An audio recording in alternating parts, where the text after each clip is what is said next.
Bonjour, bonjour bien-aimés, bonjour, bonsoir, que Dieu vous bénisse. Notre Dieu est bon, il est redoutable. Il est celui qui nous a aimés, qui nous aime, celui qui nous a protégés, qui nous protège et qui nous protégera. Nous sommes dans sa main puissante et agissante et c'est toujours une joie, bien-aimés dans le Seigneur, que nous puissions nous retrouver devant lui, devant notre Maître, devant notre Dieu et que nous puissions ouvrir la parole.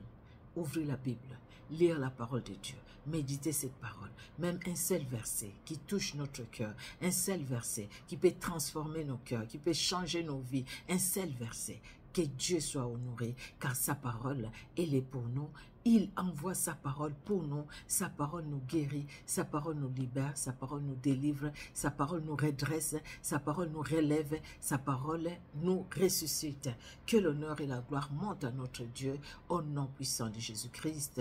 Alléluia, merci Seigneur, car tu es notre roi, tu es notre Dieu, tu es redoutable, tu es puissant et vivant. Merci pour ce temps que tu nous accordes, Seigneur. Éternel, c'est pure grâce, c'est par grâce. Nous ne méritons rien, mais Seigneur Dieu de gloire, nous bénéficions de ta grâce. Éternel Dieu d'amour, nous sommes au bénéfice de ta grâce éternelle. Cette grâce que tu nous accordes, nous n'avons rien demandé, mais toi, Seigneur Dieu de gloire, tu nous as tellement aimés que tu nous accordes cette grâce de pouvoir, Seigneur, être en contact jour après jour de ta parole. Laisse que l'honneur monte à toi. Merci, Seigneur. Merci pour l'œuvre de Golgotha. Merci pour le Saint-Esprit qui est à l'œuvre. Au nom de Jésus-Christ. Amen. Amen, amen. Nous allons lire, bien-aimés, nous allons faire la lecture du 15, du 15 septembre, c'est aujourd'hui. Nous allons lire 2 Samuel 11, Ézéchiel 18, 2 Corinthiens 4, le psaume 59, Proverbe 23, de 13 à 14. Nous commençons par 2 Samuel au chapitre 11. Nous lisons 2 Samuel au chapitre 11, au nom puissant de Jésus-Christ de Nazareth. L'année suivante, au temps où le roi se mettait en campagne, David envoya Joab avec ses serviteurs et tout Israël pour détruire les fils d'Ammon et pour assiéger Rabat. Mais David resta à Jérusalem.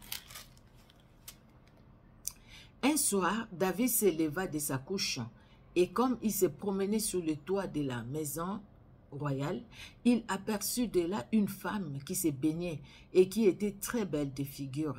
David fit demander qui était cette femme et on lui dit, n'est-ce pas Bathsheba, fille d'Eliam, femme d'Uri, les Hétiens? Et David envoya des gens pour la chercher.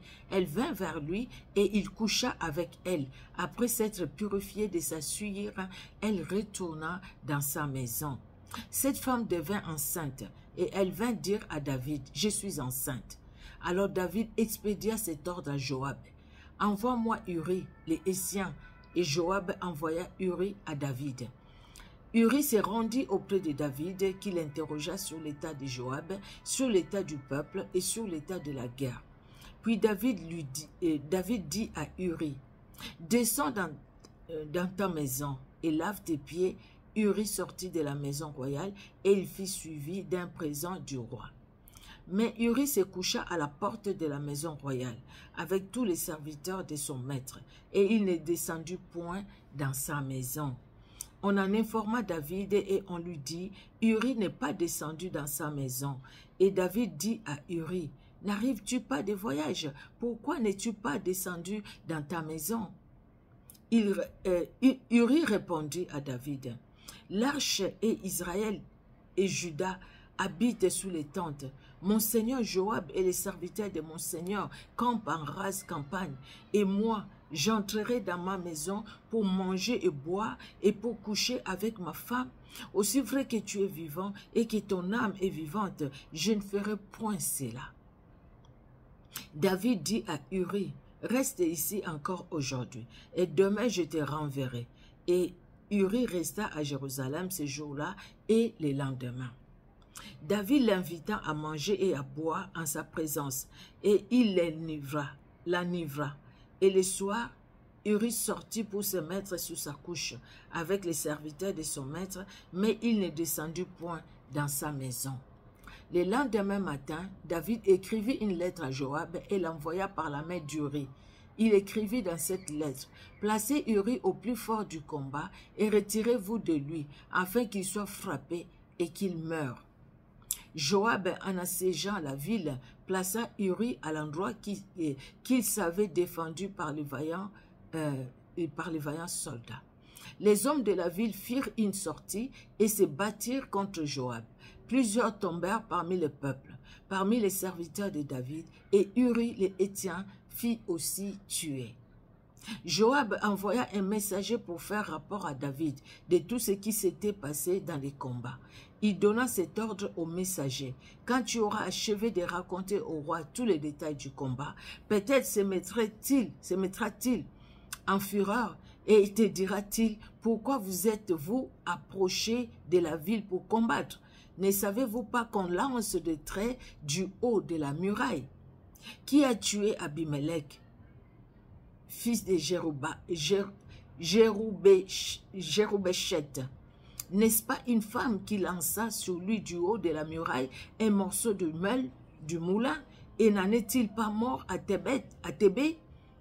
Pourquoi vous êtes-vous approché de la muraille? Alors tu diras, ton serviteur Uri le Héthien est mort aussi. » Les messagers partis et à son arrivée, il fit rapport à David de tout ce que Joab lui avait ordonné. Les messagers dirent à David, « Ces gens ont eu sur nous l'avantage. Ils avaient fait une sortie contre nous dans les champs et nous les avons repoussés jusqu'à l'entrée de la porte. Les archers ont tiré du haut de la muraille sur tes serviteurs et plusieurs des serviteurs du roi ont été tués. Et ton serviteur Uri le Héthien est mort aussi. » David dit au messager, « Voici ce que tu diras à Joab. Ne sois point peiné de cette affaire, car l'épée dévore tantôt l'un, tantôt l'autre. Attaque vigoureusement la ville et renverse-la. Et toi, encourage-le. » La femme d'Uri apprit que son mari était mort et elle pleura son mari. Quand le deuil fut passé, David l'envoya chercher et la recueillit dans sa maison. Elle devint enceinte et lui enfanta un fils, ce que David avait fait de plus à l'Éternel. Alléluia. Nous allons, bien-aimés, lire dans Ézéchiel au chapitre 18. Alors, Ézéchiel, chapitre 18.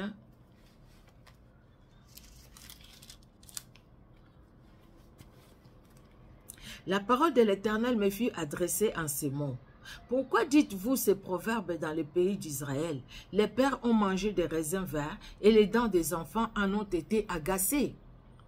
Je suis vivant, dit le Seigneur, l'Éternel. Vous n'aurez plus lieu de dire ces proverbes en Israël. Voici, toutes les âmes sont à moi, l'âme du Fils comme l'âme du Père.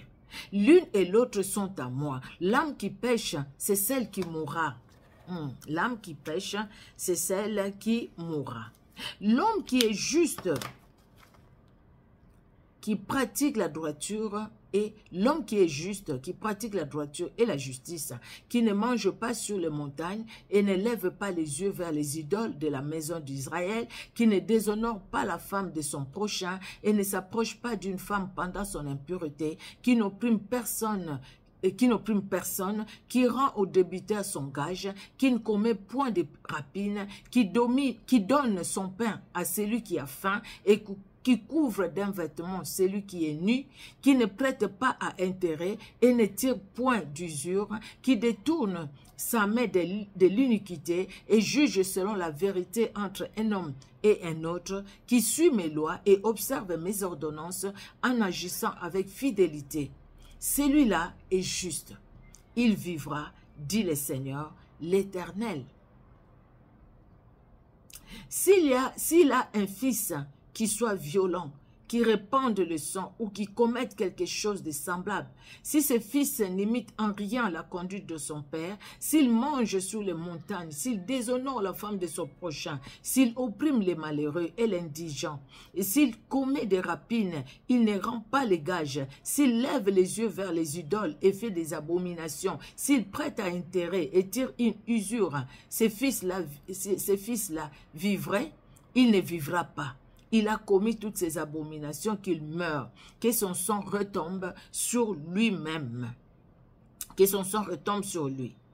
Mais si un homme a un fils qui voit tous les péchés que commet son père, qui les voit et n'agisse pas de la même manière, si ce fils ne mange pas sur les montagnes et ne lève pas les yeux vers les idoles de la maison d'Israël, s'il ne déshonore pas la femme de son prochain, s'il n'opprime personne, s'il ne prend point de gages, s'il ne commet point de rapines, s'il donne son pain à celui qui a faim et couvre d'un vêtement celui qui est nu, s'il détourne sa main de l'iniquité, s'il n'exige ni intérêt ni usure, s'il observe mes ordonnances et suit mes lois, celui-là ne mourra pas pour l'iniquité de son père.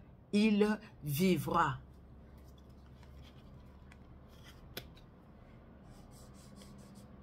Voilà.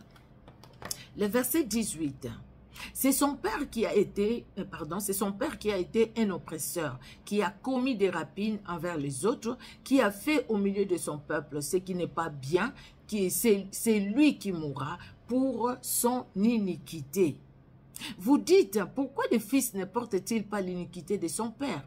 C'est que le fils a agi selon la droiture, et la justice, c'est qu'il a observé et mis en pratique toutes mes lois, il vivra. L'âme qui pêche, c'est celle qui mourra. Le fils ne portera pas l'iniquité de son père, et le père ne portera pas l'iniquité de son fils. La justice du juste sera sur lui, et la méchanceté du méchant sera sur lui. L'âme qui pêche, c'est celle qui mourra. Si le méchant revient de tous ses péchés qu'il a commis, s'il observe toutes mes lois et pratique la droiture et la justice, il vivra, il ne mourra pas. Toutes les transgressions qu'il a commises seront oubliées. Il vivra à cause de la justice qu'il a pratiquée. Ce que je désire est que les méchants, meurent, dit le Seigneur l'Éternel. N'est-ce pas qu'ils changent de conduite et qu'ils vivent? Si le juste se détourne de sa justice et commet l'iniquité, s'il imite toutes les abominations du méchant, vivra-t-il? Toute sa justice sera oubliée parce qu'il s'est livré à l'iniquité et au péché. À cause de cela, il mourra. Vous dites, la voix du Seigneur n'est pas droite. Écoutez donc, maison d'Israël, est-ce ma voix qui n'est pas droite? Ne sont-ce pas plutôt vos voix qui ne sont pas droites? Si le juste se détourne de sa justice et commet l'iniquité et meurt pour cela, il meurt à cause de l'iniquité qu'il a commise. Si le méchant revient de sa méchanceté et pratique la droiture et la justice, il pratique la droiture et la justice, il fera vivre son âme. S'il ouvre les yeux et se détourne de toutes les transgressions qu'il a commises, il vivra, il ne mourra pas. La maison d'Israël dit, la voix du Seigneur n'est pas droite. Est-ce ma voix qui n'est pas droite, maison d'Israël? Ne sont-ce pas plutôt vos voix qui ne sont pas droites? C'est pourquoi je vous jugerai chacun selon ses voies, maison d'Israël, dit le Seigneur l'Éternel. Revenez et détournez-vous de toutes vos transgressions, afin que l'iniquité ne cause pas votre ruine. Revenez, dit le Seigneur, revenez et détournez-vous de toutes vos transgressions, afin que l'iniquité ne cause pas votre ruine. Rejetez loin de vous toutes les transgressions par lesquelles vous avez péché. Faites-vous un cœur nouveau et un esprit nouveau. Pourquoi mourriez-vous, maison d'Israël? Car je ne désire pas la mort de celui qui meurt, dit le Seigneur l'Éternel. Convertissez-vous donc et vivez. Convertissez-vous donc et vivez. Ça, c'est le désir vraiment de Dieu. Il ne veut pas la mort d'un pécheur. Il ne veut pas parler de la mort, la personne qui se perd, en fait. La personne qui meurt et dans le péché et qui va vivre l'éternité en enfer. Quelle douleur. Alors, nous allons lire 2 Corinthiens au chapitre 4.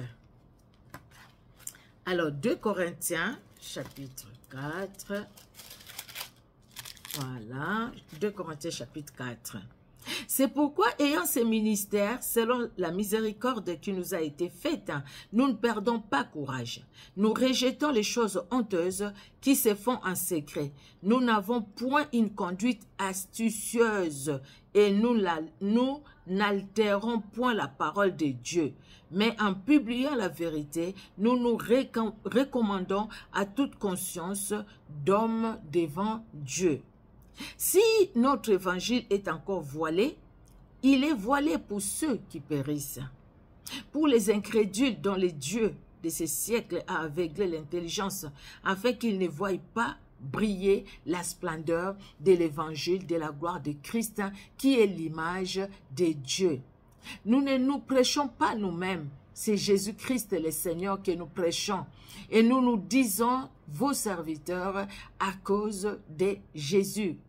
Car Dieu qui a dit « La lumière brillera du sein des ténèbres » a fait briller la lumière dans nos cœurs pour faire resplendir la connaissance de la gloire de Dieu sur la face de Christ. Nous portons ces trésors dans des vases de terre, afin que cette grande puissance soit attribuée à Dieu et non pas à nous. Nous sommes pressés de toute manière, mais non réduits à l'extrémité dans la détresse, mais non dans le désespoir. Persécutés, mais non abandonnés. Abattus, mais non perdus. Portant toujours avec nous dans notre corps la mort de Jésus, afin que la vie de Jésus soit aussi manifestée dans notre corps.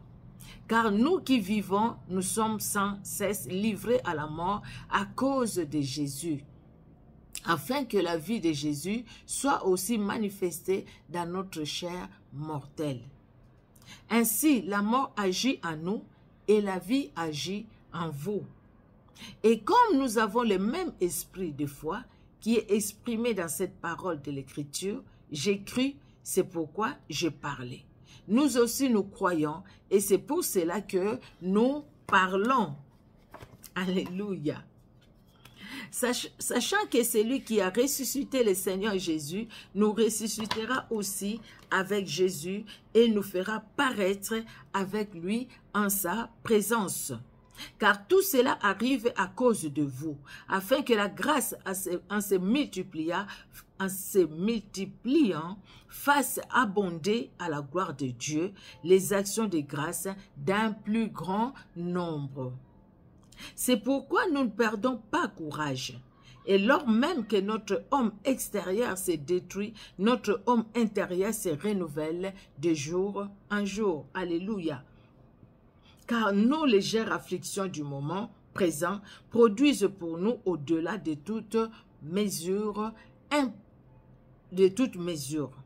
un poids éternel de gloire, parce que nous regardons non point aux choses visibles, mais à celles qui sont invisibles. Car les choses visibles sont passagères et les invisibles sont éternelles. Amen. Amen. Merci Seigneur Jésus-Christ pour sa parole. Nous allons aller dans le psaume 59. Alors, le psaume 59. Au chef des chantres, ne détruis pas l'hymne de David, lorsque Saül envoya cerner la maison pour le faire mourir. Mon Dieu, délivre-moi de mes ennemis, protège-moi contre mes adversaires. Délivre-moi des malfaiteurs et sauve-moi des hommes de sang. Car voici, ils sont aux aguets pour m'ôter la vie. Des hommes violents complotent contre moi, sans que je sois coupable, sans que j'aie péché, ô Éternel. Malgré mon innocence, il court, il se prépare. Réveille-toi, viens à ma rencontre et regarde. Toi, Éternel, Dieu des armées, Dieu d'Israël, lève-toi pour châtier toutes les nations, n'aie pitié d'aucun de ces méchants infidèles. Ils reviennent chaque soir, ils hurlent comme des chiens, ils font le tour de la ville. Voici de leurs bouches, ils font jaillir le mal, des glaives sont sur leurs lèvres, car qui est-ce qui entend? Et toi, Éternel, tu te ris d'eux, Tu te moques de toutes les nations. Quelle que soit leur force, c'est en toi que j'espère, car Dieu est ma haute retraite. Quelle que soit leur force, Seigneur, c'est en toi que j'espère, car tu es ma haute retraite. Mon Dieu, viens au-devant de moi dans ta bonté. Mon Dieu, viens au-devant de moi dans sa bonté. Dieu me fait contempler avec joie ceux qui me persécutent. Ne les tue pas, de peur que mon peuple ne l'oublie. Fais-les errer par ta puissance et précipite-le, Seigneur, notre bouclier. Leur bouche pêche à chaque parole de leurs lèvres, qu'ils soient pris dans leur propre orgueil. Ils ne profèrent que malédiction et mensonge. Détruis-le dans ta fureur, détruis-le, et qu'il ne soit plus. Qu'ils sachent que Dieu règne sur Jacob, jusqu'aux extrémités de la terre. Ils reviennent chaque soir, ils hurlent comme des chiens, ils font le tour de la ville. Ils errent ça et là, cherchant leur nourriture, et ils passent la nuit sans être rassasiés. Et moi, je chanterai ta force dès le matin. Je célébrerai ta bonté, car tu es pour moi une haute retraite, un refuge au jour de ma détresse. Ô ma force, c'est toi que je célébrerai, car Dieu, mon Dieu, tout bon, est ma haute retraite. Alléluia, alléluia. Et moi, je chanterai ta force dès le matin, je célébrerai ta bonté, car tu es pour moi une haute retraite, un refuge au jour de ma détresse. Ô ma force, c'est toi que je célébrerai, car Dieu, mon Dieu, tout bon, est ma haute retraite. Alléluia. Nous allons finir, bien-aimés, par les psaumes 23, des 13 à 14.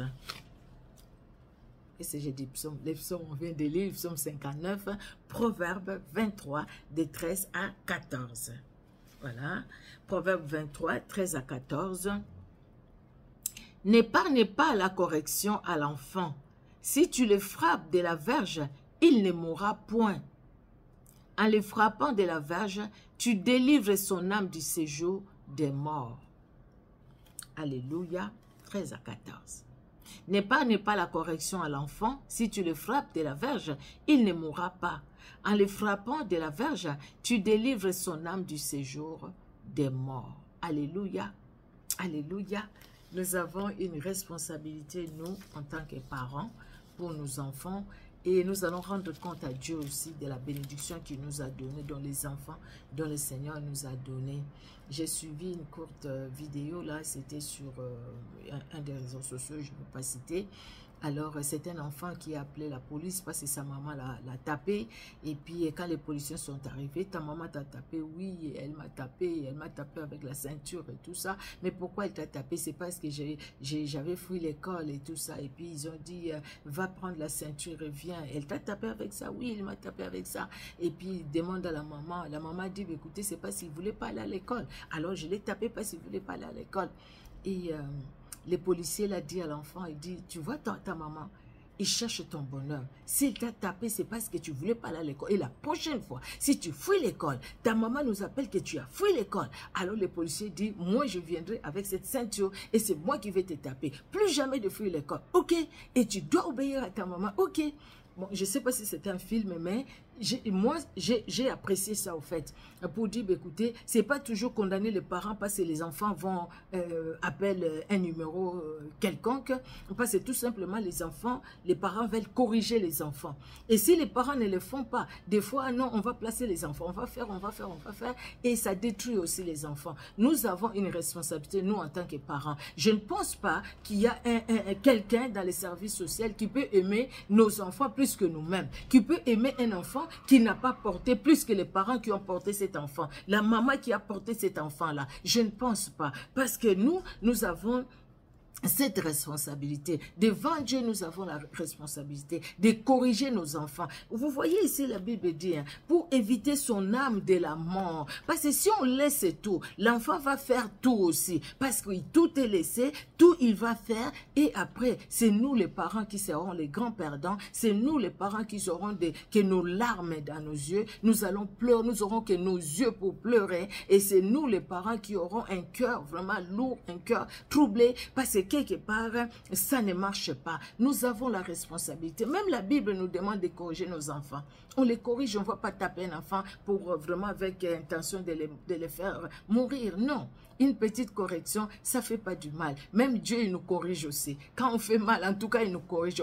On voit dans la Bible avec les enfants d'Israël, Dieu a corrigé parce qu'Israël avait mal agi. Et Dieu a corrigé. Dieu nous corrige aussi. Comme aujourd'hui, il nous corrige aussi. Amen, amen. Notre Dieu est vraiment redoutable. Alors, je vois ici le psaume de David. Hein. La Bible dit au chef des chantres, ne détruis pas hymne de David, lorsque Saül envoya cerner la maison pour le faire mourir. Donc, David se trouve dans une situation où il ne sait même pas s'il va continuer à vivre ou pas. Mais il compte sur Dieu. Quel que soit les combats, quel que soit, il sait que David est en train de, Saül, il cherche à tout prix à le faire mourir. Mais David compte que sur le Seigneur. David compte sur le Seigneur. Parce qu'il sait qu'il n'y a que Dieu qui peut les délivrer des pièges de Saül. Il n'y avait pas une autre personne. Dieu permettait par exemple que Jonathan vienne lui dire attention, vas-y. Dieu permettait que les autres personnes qui venaient informer David puissent venir informer David de ce que Saül faisait. C'est Dieu qui les permettait. C'est Dieu qui les permettait pour que Saül puisse, David quitte cet endroit là où il était, puisse s'enfuir dans un autre endroit. Et Dieu le permettait, Dieu le conduisait toujours. Et David va dire, et moi, je chanterai ta force dès le matin, je célébrerai ta bonté, car tu es pour moi une haute retraite, un refuge au jour de ma détresse.